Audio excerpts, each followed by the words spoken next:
Prepara, oh Dios, mi corazón para recibir.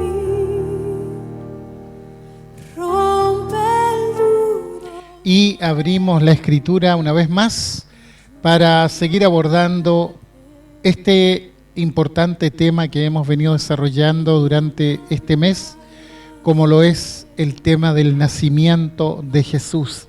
Este gran milagro de amor, de paz, de misericordia de parte de Dios, cuando Él mismo irrumpe en este mundo en la persona de Cristo Jesús para traernos el gran don de la salvación y de la vida eterna. Hemos estado señalando en nuestros programas anteriores que lamentablemente se ha desnaturalizado mucho todo esto de la Navidad y todo lo que el día de hoy se hace tan evidente a través de tantas cosas que son complementarias o ni siquiera eso, periféricas a la Navidad, y que tienen sin duda una mayor connotación con el paganismo que con aquello que realmente encontramos en la Sagrada Escritura. Pero yo les decía a mis hermanos el día de ayer que nosotros tenemos una tarea importante, que es la de reivindicar el tema del nacimiento de Jesús. Es poder contarle a nuestras familias, a nuestro círculo de influencia, qué es lo que realmente el mundo pretende recordar en este tiempo, porque sin duda que hay muchas cosas que simplemente están allí como meros adornos que bordean, que son periféricos, como decía toda esta celebración, pero no tiene que ver con el fondo, no tiene que ver con lo bíblico, con lo doctrinal. Y eso es justamente lo que yo quisiera en esta hora podamos rescatar, para que al sentarnos con nuestros hijos en este tiempo, y ellos, a veces los niños pequeños reclaman el regalo, reclaman esto, lo otro, poder explicarles, esto es Navidad, esto es lo que significa realmente el nacimiento de Jesús, la gracia de Dios personificada en su Hijo Jesucristo, quien vino del cielo a este mundo a nacer, a morir, a dar su vida por nosotros, pero que resucitó, y a la diestra del Padre Él intercede por nosotros, aguardando el tiempo de nuestro encuentro glorioso y maravilloso con Él. Por lo tanto, que esa manifestación, que ese relato, que esa realidad comprobada históricamente pueda ser la que se asiente hoy, se profundice en nuestros corazones. El Dios encarnado, la segunda persona de la Trinidad, el Verbo creador y eterno que viene a este mundo en la persona de Jesucristo con un propósito: buscar, salvar lo que se había perdido, pagar el precio del pecado cometido por el hombre, por la humanidad entera, cuya paga es la muerte. Y la Navidad es la puerta de entrada al maravilloso acto de redención que el Señor concretó, rubricó allí en el madero de la cruz, y ciertamente esa debería ser la esencia y la causa de estas celebraciones. Si queremos saber un poco más de qué se trata, necesariamente debemos acudir a los evangelios. Creo que no hay otra forma de entender el nacimiento de Jesucristo sino yendo al evangelio, yendo a la palabra. Y en esta hora quisiera invitarles a abrir sus Biblias, si la tiene ahí a mano o si no escucha solamente, allí en el Evangelio de Mateo capítulo 1. Pero vamos a leer desde el verso 1 en adelante. Mire lo que dice. Libro de la genealogía de Jesucristo, hijo de David, hijo de Abraham. Abraham engendró a Isaac, Isaac a Jacob y Jacob a Judá y a sus hermanos. Judá engendró de Tamar a Fares y a Sará, Fares a Esrom y Esrom a Aram, y así sucesivamente. Avancemos al verso 5 para hacer una lectura un poquito más breve. Dice: Salmón engendró a Rahab, de Rahab a Booz. Salmón engendró de Rahab a Booz. Booz engendró de Ruth a Obed, y Obed a Isaí. Isaí engendró al rey David, y el rey David engendró a Salomón, de la que fue mujer de Urías. Luego avancemos al verso 11. Dice: Josías engendró a Jeconías y a sus hermanos en el tiempo de la deportación a Babilonia. Y también leamos el verso 16. Dice: y Jacob engendró a José, marido de María, de la cual nació Jesús, llamado el Cristo. Claramente, aquí nos encontramos con lo que se conoce como una genealogía. ¿Qué es una genealogía? Es una ascendencia familiar, un linaje, podríamos decir. Y claro, encontramos muchos nombres extraños, de los cuales, siendo francos, sabemos muy poco y nada.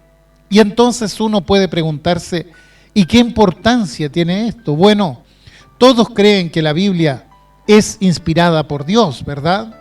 Toda la Biblia, no solo una parte de la Biblia.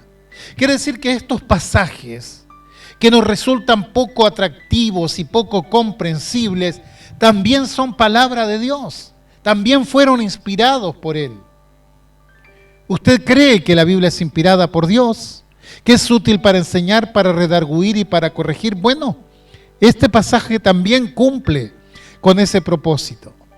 Muy bien, entonces, si coincidimos en que la Biblia es inspirada y es útil, entonces esta parte es también, de igual forma, inspirada y útil para nosotros. Y muchas veces lo saltamos porque nos cuesta entender, porque encontramos que estos pasajes son extraños y lo que queremos es llegar a la promesa ya. Pero no nos damos cuenta de que dejamos de lado lo que podría ser una tremenda bendición para nosotros, porque Dios usa su palabra para bendecir a su pueblo siempre, en toda ocasión, en toda circunstancia, en todo momento. Y quisiera que hablemos un poquito de la genealogía de Jesús, de acuerdo al Evangelio de San Mateo. ¿Por qué Mateo escribe la genealogía de Jesús? Seguramente él tenía una poderosa razón y vamos a ver por qué. Trataremos de notar la enseñanza espiritual que hay detrás de esto y la bendición que nos reporta este pasaje de la Escritura. En primer lugar, ¿por qué Mateo escribe la genealogía de Jesús? Todos sabemos que Jesús no es un mero personaje de la antigüedad. Jesucristo es el Cristo, es el Mesías, es el Dios encarnado. Y en el primer versículo dice que Jesucristo es hijo de David y es hijo de Abraham. Sin duda lo que Mateo quería era vincular a Jesús con estos personajes de la historia muy respetados por el pueblo de Israel. Recordemos que de Abraham venía la promesa de la esperanza. Recordemos lo que Dios dijo a Abraham, que su descendencia o de su descendencia serían benditas todas las naciones de la tierra. Y también escribe esta genealogía para vincular a Jesús con David, el gran rey David. Si el Mesías es el rey que viene a reinar, debe sacar los derechos legales por alguna parte, y fue a David a quien Dios otorga por medio de un pacto el trono eterno de Israel. Por tanto, es de suma importancia para comunicar a Israel sobre Jesús, que él era descendiente no solo de Abraham, sino también de David. Pero además de esto, fíjese que Mateo vincula a Jesús con el pueblo gentil, es decir, con aquellos que no venían del pueblo judío. Debía quedar claro que el sacrificio de Jesús no beneficiaría solo a los judíos, sino al mundo entero.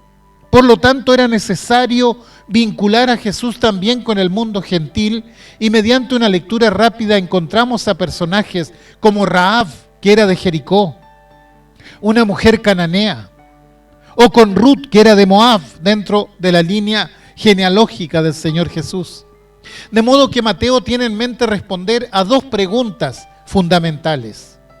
Si Jesús es el Mesías, ¿dónde está su reino? Si Él es el rey de reyes, ¿dónde está su reino? Y para ello va a desarrollar todo ese evangelio en torno a esto para que al final podamos decir todos, efectivamente Jesús es el Mesías, el Rey de Reyes y Señor de Señores.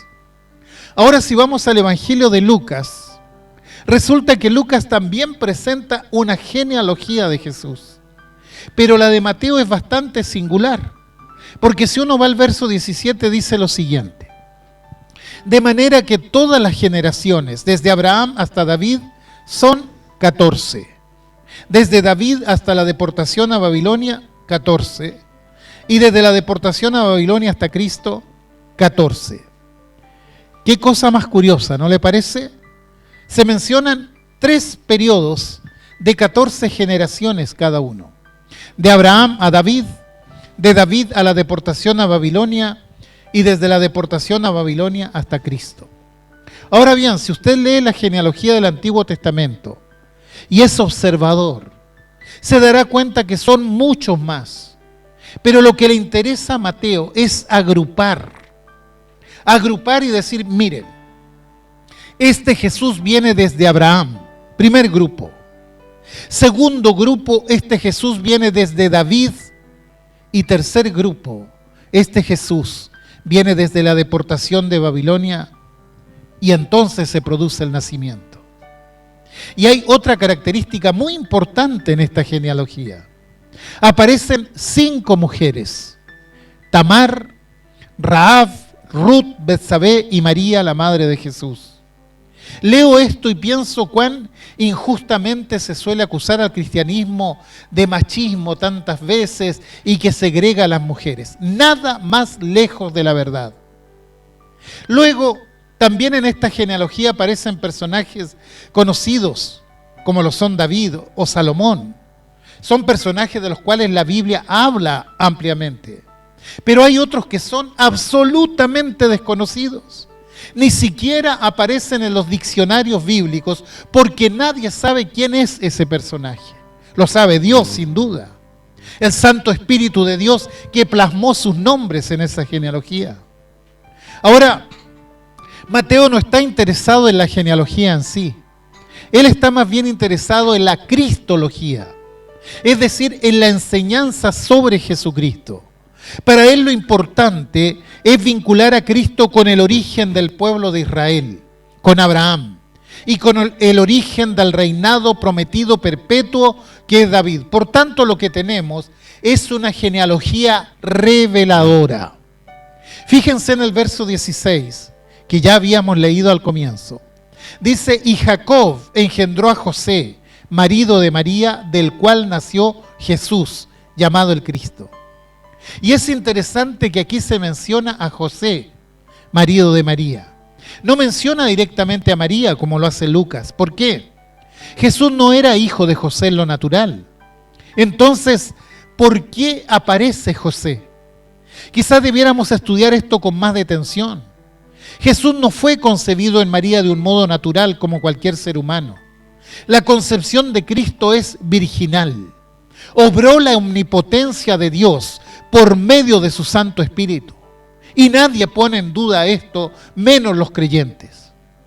El niño que nace en Belén no es un niño que nace de un padre humano y una madre humana. Y luego viene Dios y se interna en él. No, esto no es así. Él es el verbo del Dios eterno, dice Juan, que se encarna y toma en su persona divina una naturaleza humana.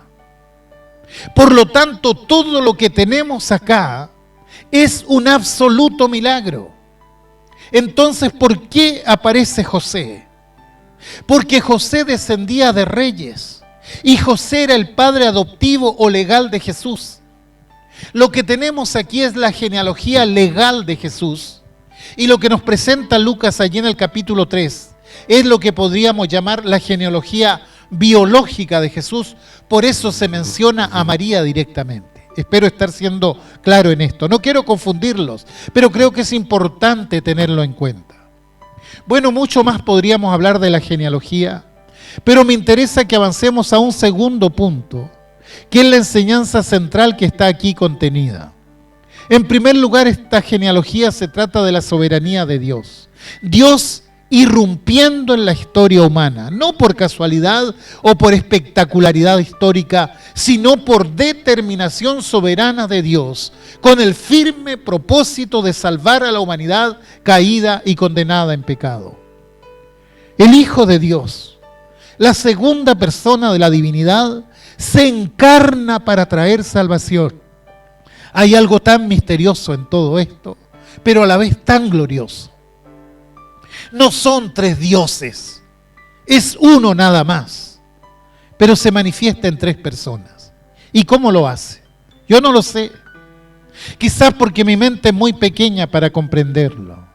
Solo sé que ese Dios trinitario un día se revela en la persona de su Hijo para traer salvación al mundo, para lo cual se encarnó, se hizo hombre. Y cuando vamos a la Escritura, entendemos que lo primero que Dios determinó, aún antes de decir sea la luz, fue la cruz, la salvación de la humanidad, del hombre, de la mujer. No podemos profundizar más, excepto esbozar que todo esto lo hizo por amor. Pablo allí en Timoteo, 2 Timoteo 1:9, lo explica con las siguientes palabras. Dice, quien nos salvó y llamó con llamamiento santo, no conforme a nuestras obras, sino según el propósito suyo y la gracia que nos fue dada en Cristo Jesús antes de los tiempos de los siglos. ¿Se dio cuenta? Propósito, gracia y eternidad. Dios sale de sí mismo y determina salvar al pecador antes que el mundo fuese en su propósito soberano hacerlo, al establecer el plan de redención, a establecer el plan de salvación. Él viene y contesta 4 preguntas que son esenciales. ¿Cómo? ¿Cuándo? ¿Quién lo hará? ¿Y cuándo lo hará?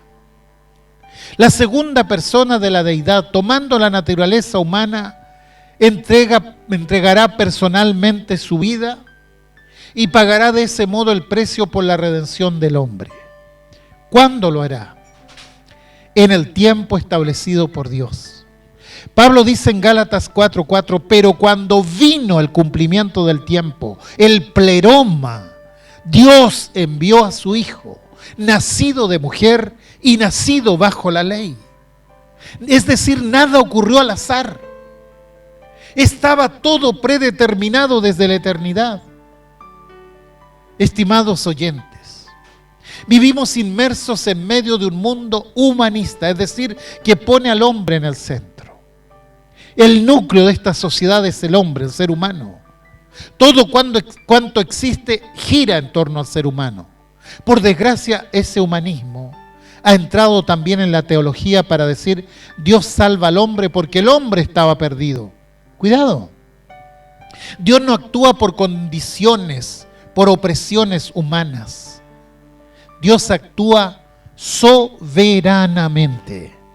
Si perdemos de vista la soberanía de Dios, vamos a perder el conocimiento de Dios. Por eso es bueno meditar bien las cosas. Dios, ese Dios que vino a este mundo y trajo salvación, lo hizo a partir de su soberanía. Dios es soberano. Y yo veo aquí en la soberanía la acción de Dios preservando la línea desde David hasta Jesús. Una sola línea de reinos sucesivos. Y esto es simplemente sorprendente. Dios cuida a pesar de circunstancias históricas adversas, a pesar de los problemas sociopolíticos de la historia de Israel. Dios cuida de que cada uno de los descendientes de David siguiera a la próxima generación y así sucesivamente hasta llegar a Jesús. Pablo, explicando esto en su carta a los Romanos, dice: deseara yo mismo ser anatema, separado de Cristo por amor a mis hermanos, los que son mis parientes según la carne, que son israelitas, de los cuales son la adopción, la gloria, el pacto, la promulgación de la ley, el culto y las promesas, de quienes son los patriarcas y de los cuales según la carne vino Cristo, el cual es Dios sobre todas las cosas, bendito por los siglos. Amén. Quiere decir que viene desde los patriarcas. Pero ¿cómo es posible esto? ¿Sabe por qué es posible? Porque Dios es soberano. ¿Lo comprende usted? Creo que es importante que recuperemos la doctrina de la soberanía de Dios. Y no solo como una cosa doctrinal, sino como algo que podemos experimentar cada día. Dios no gira alrededor del hombre, es todo lo contrario. La humanidad gira en torno a Él, ¿me explico? Aunque muchas veces no lo quiere aceptar, es así. Dios es soberano y en esa soberanía se produce el milagro de la Navidad, del nacimiento.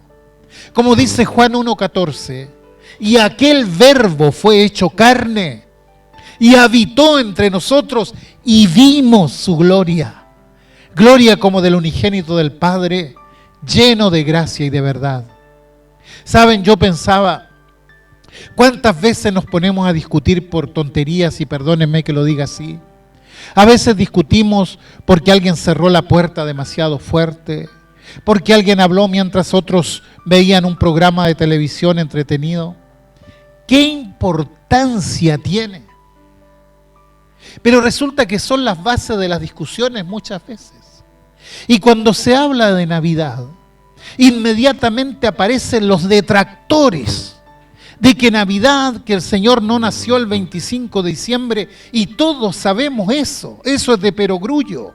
Hace mucho tiempo que sabemos que Jesús no nació en diciembre, es clarísimo, porque ¿cómo pueden en diciembre en Israel estar los pastores cuidando las ovejas en el campo? Eso es imposible, el invierno es durísimo en Israel. Es probable, y hablo de mera probabilidad, que el Señor haya nacido en el tiempo de los tabernáculos, el mes de octubre, y que por eso Juan diga que aquel verbo se hizo carne y habitó o se tabernaculizó entre nosotros. Porque eso dice el original, plantó su tienda de campaña, plantó su tabernáculo entre nosotros. Pero ¿qué importa saber cuándo nació Jesús? Lo importante es que nació. Y la genealogía de Cristo está de Mateo, está escrita para que entendamos que Dios es un Dios soberano. Otro aspecto de esta genealogía es que la genealogía es de la gracia. Dios se muestra en gracia para proveer al Salvador.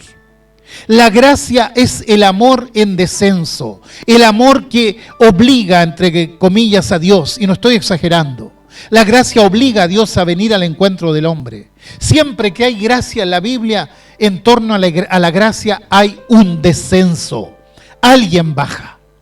Por ejemplo, 2 Corintios 8:9 dice, porque ya conocéis la gracia de nuestro Señor Jesucristo, que por amor a vosotros se hizo pobre siendo rico.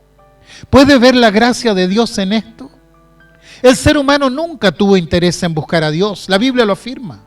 El hombre ha considerado que Dios es su enemigo y se ha apartado de él. Los caminos religiosos del hombre a lo largo del tiempo nunca lo condujeron a Dios, y porque el hombre no busca a Dios por su propia cuenta, entonces Dios, en su soberanía y en su gracia, viene a buscarlo. Como dice Lucas 10:19, porque el Hijo del Hombre vino a buscar y salvar lo que se había perdido. Y cuando miramos la genealogía, podemos ver que la gracia de Dios hace superable los problemas de todos los que aparecen ahí. Por ejemplo, el caso de las mujeres que aparecen ahí. ¿Cuál es la característica de estas mujeres? Mujeres cuya conducta dejaba mucho que desear. Bueno, no sé María, pero las demás sí. ¿Y qué de los hombres que aparecen allí? Peores que ellas. Por tanto, cuando vamos a la genealogía y vemos a Abraham, por ejemplo, vemos que la gracia libera a Abraham sacándolo del pecado que iba a cometer cuando dijo que Sara no era su mujer por temor a morir. Y Dios libera en los mismos términos a su hijo Isaac. En su gracia Dios cuida a Jacob, que compró la primogenitura por un plato de lentejas y miente descaradamente a su padre. Dios en gracia hace que Judá, que mantuvo relaciones incestuosas con su nuera Tamar, siga adelante en la genealogía. Dios en su gracia hace que Rahab, la ramera, pueda seguir adelante en la línea del nacimiento de Cristo. Dios en su gracia permite que Ruth, la moabita, que no es israelita, venga también a la línea del Señor. Dios en su gracia hace que David, el adúltero y el homicida, pueda seguir adelante en esa línea. Y pasamos por todos los personajes y llegamos a Jeconías, también conocido como Joaquín, verso 12 de Mateo, capítulo 1. Y descubrimos que ese hombre, Jeconías, es un hombre perverso, idólatra e impío, de quien Dios dice: nunca nadie de tu descendencia se sentará en el trono. Y Dios supera eso para que llegue hasta José, que le da los derechos, aunque no engendra al hijo de María.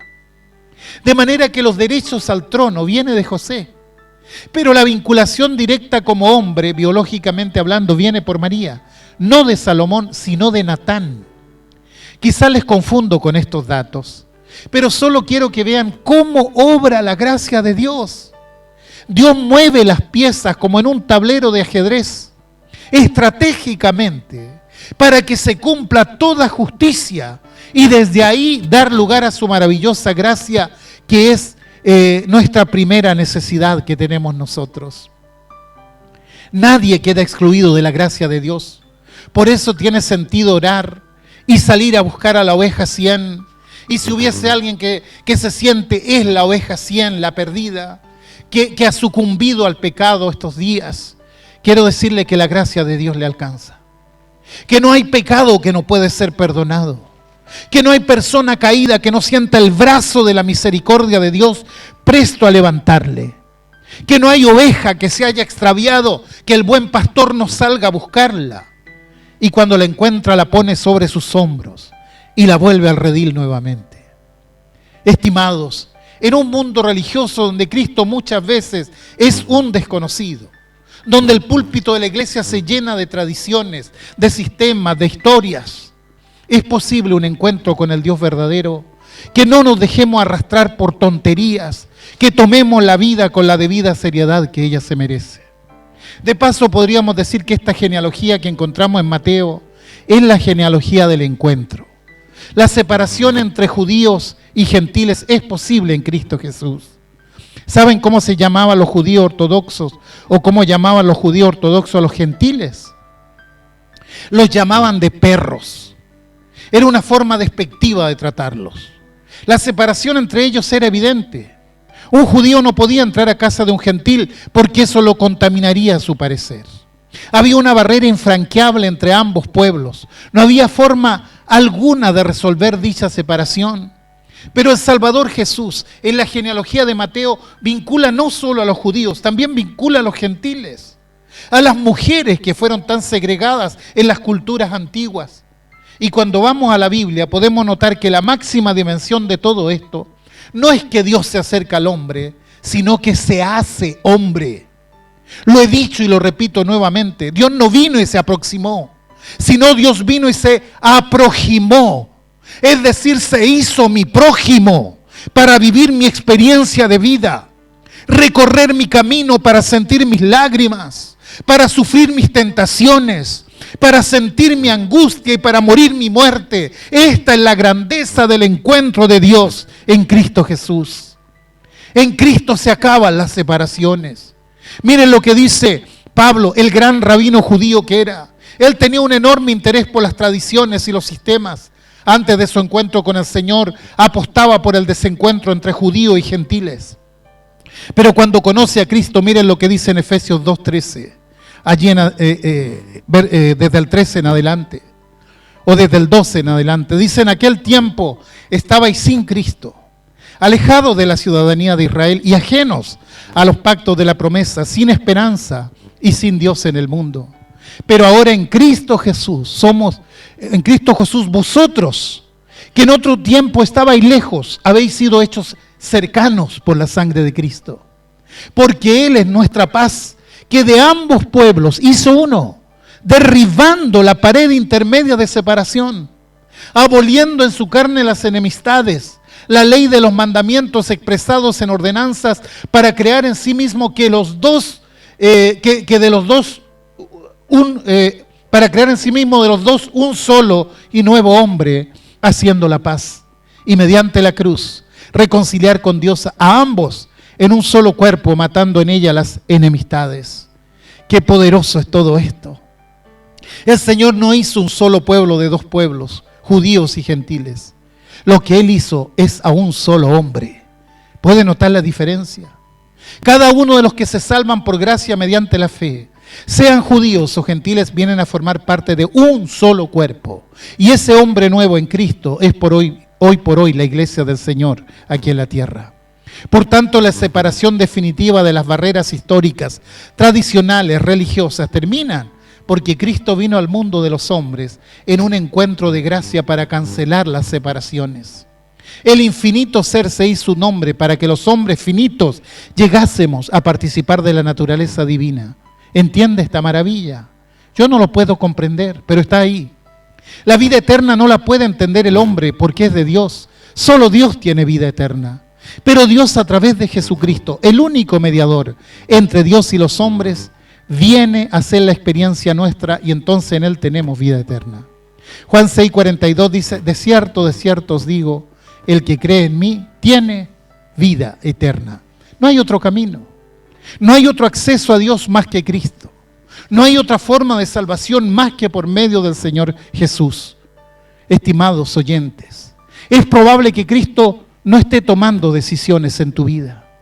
Es probable que haya quedado de lado de tu experiencia. Recupéralo. Si no tienes a Cristo, no tienes ninguna esperanza, lo puedes entender. Si no predicas a Cristo, tu sermón o tu discurso no tiene ningún valor. Quisiera agregar algo más sobre esta genealogía que encontramos en Mateo, que esta genealogía es la genealogía de la esperanza. Y miren la afirmación que hace el verso 16. Y Jacob engendró a José, marido de María, de la cual nació Jesús, llamado el Cristo. La esperanza está precisamente en Cristo. La esperanza descansa en un encuentro con Dios en Cristo. Nosotros, por nuestro pecado, por justicia, debíamos estar alejados de Dios, ¿o no? Claro, porque Él es santo y nosotros somos pecadores. Pero la esperanza se manifiesta en Cristo y en Cristo la seguridad de salvación. Y aquel verbo fue hecho carne y habitó entre nosotros y vimos su gloria. Gloria como del unigénito del Padre, lleno de gracia y de verdad. ¿Puede notar la esperanza? De ser pecadores condenados al infierno, venimos a ser miembros de la familia del Señor. Qué bendición tan grande, ¿no? Y quisiera agregar algo más. Espero no ocupar demasiado tiempo. ¿Qué es lo que espera del futuro usted como creyente? Yo espero muchas cosas. A veces cierro mis ojos y digo, qué bendición tan grande. Salto al final del tiempo y miro por fe la calle de oro, las puertas de perlas, la grandeza de la ciudad. Y claro, no crea usted que nuestra esperanza es tener un vestidito blanco de lino fino, bien limpiecito y un arpa de oro bien afinada para tocar sobre una nube. No, sería muy aburrido eso, ¿no? Hay otra esperanza y hay otra dimensión también. Lo que espera el uno o el otro no es lo más importante. Si usted espera la ciudad celestial, amén, yo también la espero. Si usted espera el regreso de Cristo, amén, yo también. Pero esa no es nuestra completa esperanza. Nuestra completa esperanza es Cristo. Como dice Pablo a los Colosenses, es Cristo en vosotros la esperanza de gloria. La genealogía de Mateo es la genealogía de la esperanza. Y la esperanza no solo es que nosotros estamos en Dios y que Dios está en nosotros. La esperanza mía es que Dios está por mí y que todos los recursos que Dios tiene los pone a mi disposición cuando me son necesarios. Cristo en nosotros y por nosotros. Dios por nosotros la gloria y la esperanza. Y el tiempo pasa y transcurren las situaciones de cada día y podemos constatar esto a cada momento. En cada momento de mi existencia, en cada instante de mi vida y ministerio he podido decir, todo lo puedo en Cristo que me fortalece. Es precisamente ahí donde están los recursos de Dios. Y podría extenderme mucho más en esta genealogía. Pero quiero subrayar una cosa. Esta genealogía es también la genealogía de la fidelidad. Y dentro de esa fidelidad quisiera llamar su atención a situaciones temporales y transitorias de la vida. Cada vez que asisto a la iglesia y me toca predicar y veo a los hermanos que están allí, tengo un enorme respeto por esa congregación. ¿Saben por qué? Porque sé que muchos de los que han llegado allí han llorado, han sufrido esa semana, han pasado situaciones difíciles y quizás muchos se han preguntado, ¿por qué, Señor? Y pareciera que no hay respuesta. Y hoy quiero darle una palabra de aliento que procede precisamente de la fidelidad de Dios. Isaías 41:13 dice, porque yo Jehová soy tu Dios, quien te sostiene de tu mano derecha y te dice, no temas, yo te ayudo. ¿Cuánta paz produce el saber que la mano de Dios nos sostiene? Aquella mano que creó el cielo y la tierra toma nuestra vida débil, pequeña y miserable y nos alienta a seguir adelante. Esta genealogía de la fidelidad comienza con Génesis 3:15, cuando Dios le dice a la serpiente, y pondré enemistad entre ti y la mujer, y entre tu simiente y la simiente suya. Esta te herirá en la cabeza, y tú le herirás en el calcañar. Este es el primer mensaje del Evangelio. Y transcurren los siglos y los milenios, y la niebla de los años impide la visión de ver claramente la promesa de Dios. Y de pronto, en el cumplimiento de los tiempos, Dios irrumpe en la historia de los hombres, porque era el tiempo de Dios, y Dios es fiel a sus promesas. Él hace honor a sus palabras. Deuteronomio 7:9 dice, conoce pues que Jehová tu Dios es Dios, Dios fiel, que guarda el pacto y la misericordia a los que le aman y guardan sus mandamientos hasta 1000 generaciones. Dios es fiel. Yo puedo confiar en Él y alguien me puede decir, para ti es fácil decirlo porque no sabes la angustia por la que estoy pasando. Escucha lo que dice la Escritura. 2 Corintios 4:17. Porque esta leve tribulación momentánea produce en nosotros un cada vez más excelente y eterno peso de gloria. No sé cuánto tiempo más de vida tendré, Dios lo sabe. Pero lo que sí sé es que al final del camino, el Dios de la fidelidad está esperándome para que esté para siempre con Jesús. Y por último, ¿cuál es la bendición de este pasaje?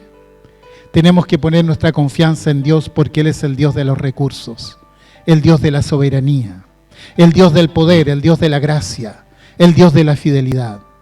Tiene todo y nosotros necesitamos de Él.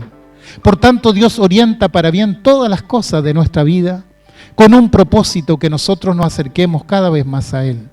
Jesús dijo algo en su ministerio. Él dijo, yo soy la luz del mundo. El que me sigue no andará en tinieblas. Y cuánta desorientación vemos en el mundo, ¿no? ¿Hacia dónde vamos? ¿Qué debemos hacer? ¿Cuál es el camino? Cuando alguien vive cerca de Jesús, Cristo orienta su camino, porque Él es el camino. Y aquí es donde tenemos la gran necesidad nuestra, porque muchas veces nos alejamos de Él, nos deslizamos, de pronto no estamos tan cerca de Él como debiéramos. Este día Él nos dice, mantente más cerca de Jesús, más próximo a Cristo. Cristo también es la única esperanza al perdido. ¿Tienes a Cristo en tu vida? ¿Lo has recibido como tu Salvador personal? ¿Le has dicho alguna vez, Señor, perdóname, sálvame, te necesito? ¿Lo has hecho? Y si alguna vez no lo has hecho, no tienes a Cristo. Y si no tienes a Cristo, no tienes esperanza. Y si estás escuchando este mensaje, es porque Dios te está hablando por pura gracia en esta hora. El Señor nos espera no solamente para salvación, sino para vivir la vida cristiana cada día. El Dios de la Biblia nos llama a acercarnos a Jesús para saber qué rumbo debemos tomar. Es posible que esta tarde haya alguien que siendo creyente tiene un pecado oculto sin confesar y Satanás le ha dicho, yo no sé cómo te atreves a mencionar a Jesús. Querido hermano, querida hermana, el Señor te dice con todo cariño, ven a mí, todos los que están trabajados y cargados, vengan a mí, yo los haré descansar. Y termino con el pasaje de Isaías 30:18. Por tanto Jehová esperará para tener piedad de vosotros, y por tanto será exaltado, teniendo de vosotros misericordia.